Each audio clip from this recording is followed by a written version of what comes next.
In this tutorial, we're going to be using the Wacom tablet, and then we're going to be adding cross-hatching to our cartoon. So we did actually finish the line, we actually finished all of the cartoons, but we didn't really dive into how to apply a lot of cross-hatching. So I wanted to take time in a separate video where we can actually add quite a bit more and just kind of give you a little bit of a thought process as you are kind of developing your style, developing how you want to approach value in specifically your comic strips. So here we go. So I right now have a brush, and this is what we did to do that. So I just basically came up to the top here. So right now I'm on paintbrush. So let's just kind of fill you in case this is the first video. We had fidelity at 4, smoothness at 30%. I had keep selected and fill new brush strokes. I had those selected off. Alright, next we came up and we basically created a new brush. I'm just going to double click on it so you can see what pops up. This is what's going to pop up. I have a 7 point. I have pressure selected. Usually fixed is the default, by the way. And then I have variation on 7. So that is kind of what we are dealing with. Now for your cross-hatching, you can completely change it up. This could be a lot smaller, so you could use a smaller brush for your hatching rather than using the same thickness as all your other lines. So it really just depends on what you're looking for. So we're going to just kind of dive into it and kind of go from there. So the two things we're going to use is we are going to be doing our normal brush.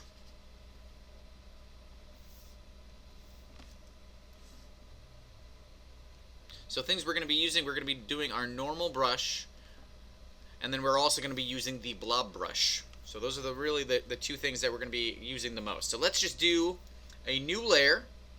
So I've got cross-hatching as a new layer, and notice that my inking as well as my template layer are already locked out. Now some things that you might have, if you already finished up the color version, you might have multiple color layers and things like that. So what you guys can do is just lock out the color layers, background, anything like that, and then just create a new cross-hatching layer and basically sandwich it in between your inking and color, and then it'll totally work out. I would recommend locking things out before doing it, just so you guys have a little bit more flexibility with things, and also it just takes the pressure off as well. So let's just kind of get into it. Let's work on Baby Bear first. I'm going to zoom in. Now the first thing I would probably say, and I'm going to almost do it in kind of just if I had to start someone from square is nothing, let's do it that way. And then also just for speed's sake, we're going to do a few little cheats here and there. So the first thing I'm going to do, I'm using the blob brush, and it's going to make sense in a second, is I'm going to just establish my black areas. So instead of building up a bunch of hatching, this is kind of an easier way of just doing it. And really for the sake of video, this is also a little bit easier. Now the thing I will point out is it does take a little bit more effort to blend out these lines that we're creating right now. So if you don't want to do a bunch of cleanup or as much hatching, then just be aware of that as well. So I'm just kind of looking for areas that I think I want to have some hatching on. I think this belly is going to have quite a bit. And I'm just coming in here. So things just to be aware of, notice that I am just establishing my black and then I'm just filling it in. Now if you are using the blob brush, which you guys should be, if you needed to change the size, you can just use the brackets. Brackets are next to the P key.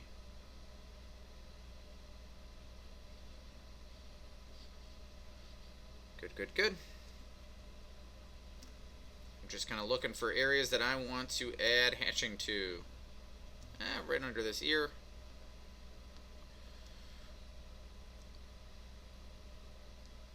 I'm trying to not add too much to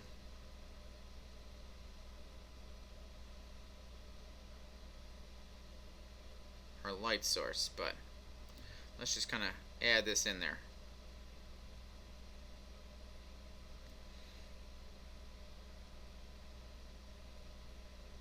Okay, good. think Mama Bear is going to be pretty dark. So I'm going to go swoop in here. And let's just swoop right through here. That'll save us some time.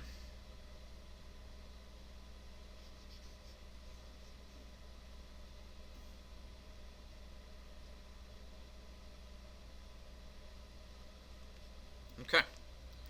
So we've established some darks. I'm pretty happy with that. Okay. Here we go. So now I'm back on the regular brush.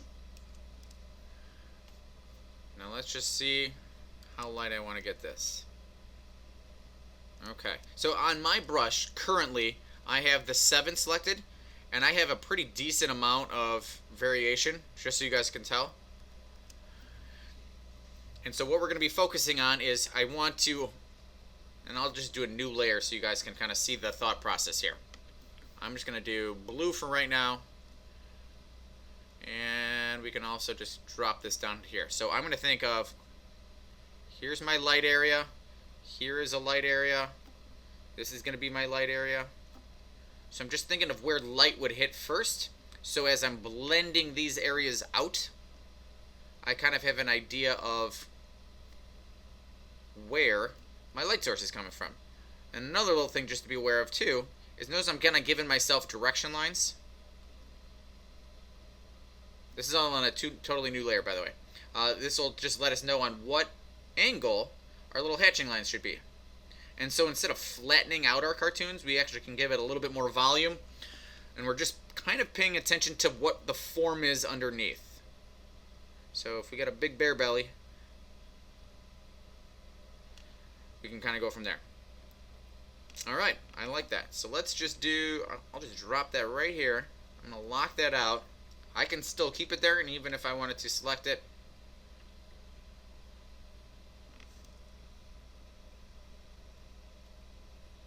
let's select it, and let's just drop the opacity down so it's not as big of a deal. Good. Now, if you guys are brand new to hatching, this isn't an awful idea, by the way. Just saying, hey, this is where I'm going to start. Let's think about where the value is going to be, and now we can start kind of going from there. So I'm going to zoom in, and let's just do a little bear belly. Bear belly. Okay, good. So I'm going to go in rounds, and this is what I mean by rounds. Let's go back to our pen that I want. There we go. Let's go back to our black. Good. Now rounds just mean we're going to go in a specific direction, and hatching usually goes in multiple, right? We have multiple phases of lines. So just kind of pay attention that I'm just kind of thinking about the form, and I'm following along to where those lines were going, or at least where they're pointing me. I can kind of go through here. Let's peek through here. Okay. This is going to start phase 2, or round number 2. Notice I'm getting a little bit smaller as I am approaching the white area. So where my light source, right where these X's are going to be, now I'm actually almost moving into a fur. And I'm still thinking about direction. So notice I'm still following that path. Alright, so now we are going to come back and come from the black and move out. So we're almost trying to be blending out that harsh line. So things just to be paying attention to is now I'm almost doing, this is the cross part of the hatching. Now anytime we're moving towards the black, now we want a lot of overlapping. Now the good and the bad. The good news is the more you start doing hatching, and the more lines you add, and the more paths, right, the more rounds we do here, each one of these is less and less important. So it's going to really not matter as much. I see a lot of people, especially when they start learning hatching, that, and it's actually kind of nice to do it and learn it digitally here, because you can just delete the whole thing. So it kind of stinks if you're working on pen and paper, because you just got to go for it. Alright, so notice that we're just keep going in the path, and notice my brush kind of follows along. And if I want to add any lights going in,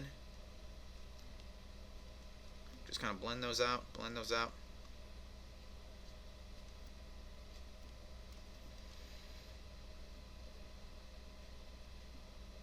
Okay. I'm going to add a little bit over here.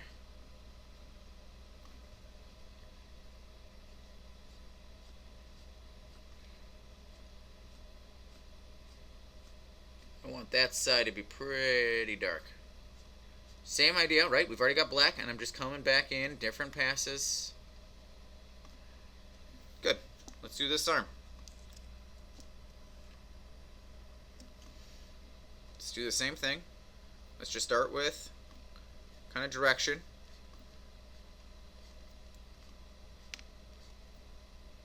Now I'm going to leave the back half of this arm a little bit light. But I also want to make sure that I am going all the way down to that line so we don't have a weird light source coming from under the table either.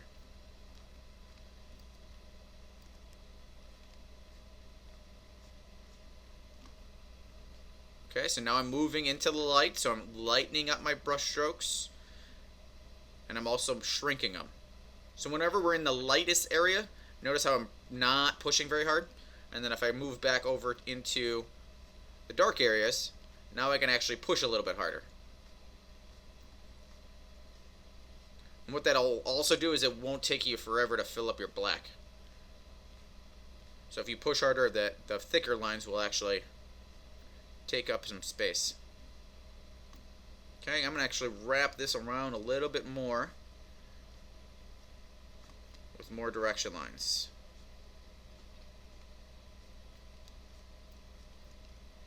Come back, come back, come back.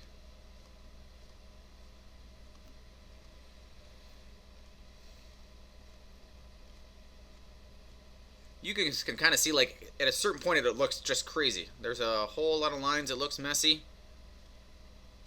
And then we just kind of keep coming back through.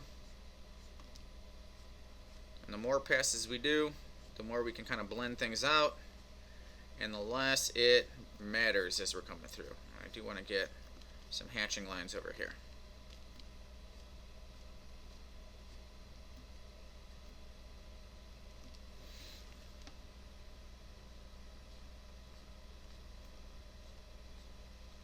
Some nice little lines over here.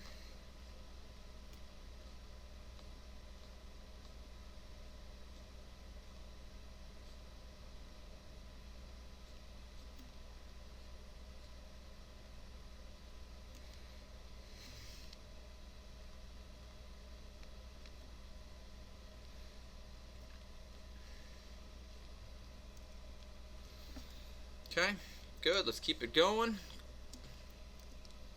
Let's do the back half of the bear here.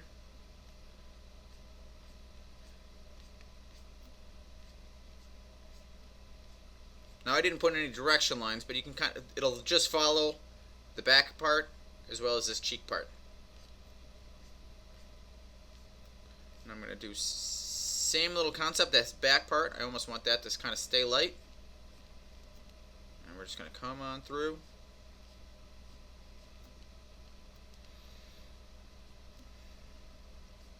Do some other ones.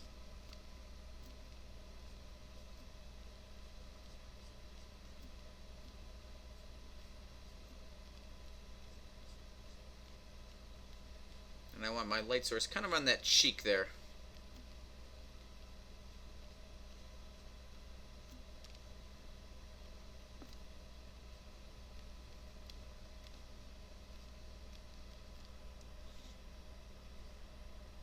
Okay, good.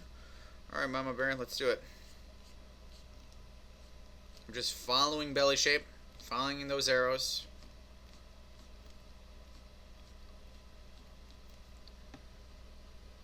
We're going to come up. Okay, I'm changing direction a little bit now, notice. Now we're getting that hatching part.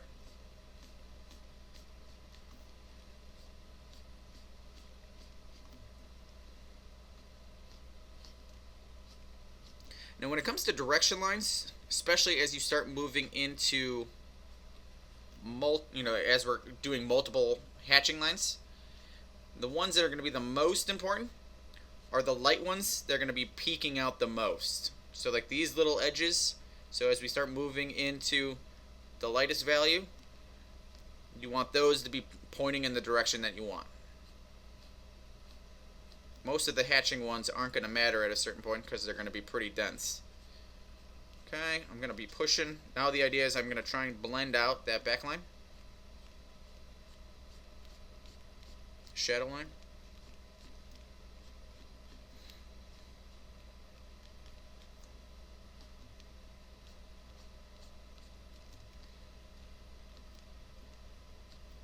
Good, good. Let's just do little tufts.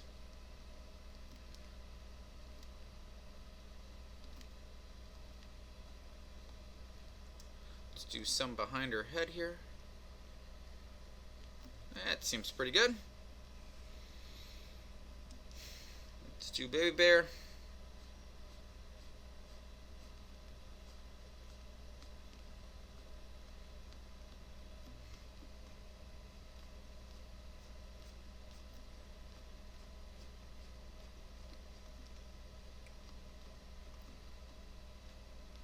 Now what I'm looking for is, see how this line's, or this edge is still pretty white? I want to keep that just so we can see the separation so it doesn't just get all dark everywhere. And then I also want to keep kind of this edge so her hair still pops out.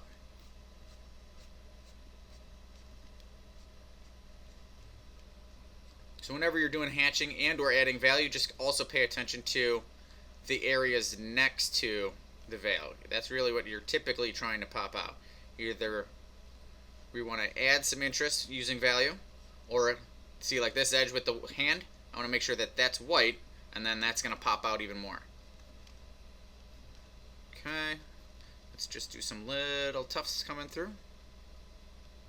Let's wrap that up. Maybe we can do a couple down here. I'm not going to mess with this face too much, just maybe a couple more little tufts over here. Let's make that edge pretty dark.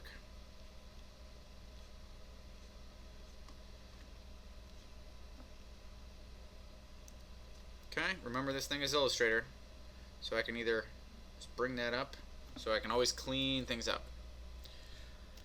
Alright, so next, this is just kind of the last little tidbit. So as we started adding them, so notice we were really zoomed in.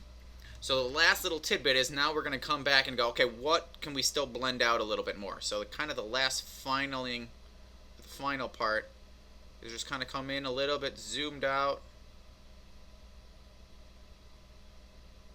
And I can blend some things out. So if you see anything that looks kind of funky, now I can come back through. And just, so I'm basically looking at the value itself more than in the transitions between values, just to see if anything reads funky.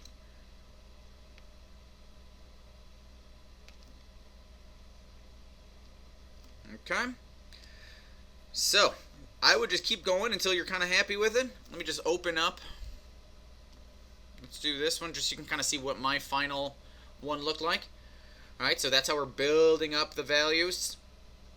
Alright, these were a little bit smaller. I think I used a smaller brush for this one. Okay, so the one I just did, we used the same brush work, or the same brush size as we did for all the inking lines. I believe I shrunk this one down, I think about 2 points. So you can kind of see the difference of why these look a little bit smaller. Reason I didn't do that, especially in the video, is that is some boring TV. So that's why we didn't do that. So I didn't do a whole lot in Goldilocks here, but I think that'll at least give you an idea on how to do it. Definitely things that I would try and just kind of practice. You could do it on a piece of paper. Alright, so we gave you some options here.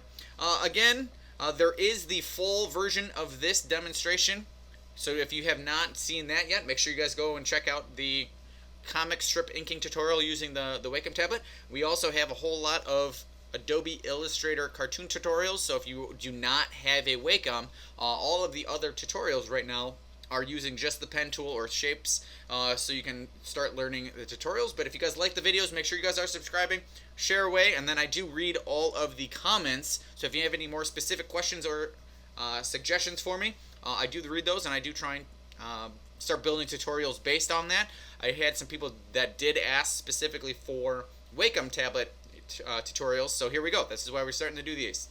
other than that, thanks for hanging out, and I hopefully you guys have a very cool little cartoon when you're all done with this.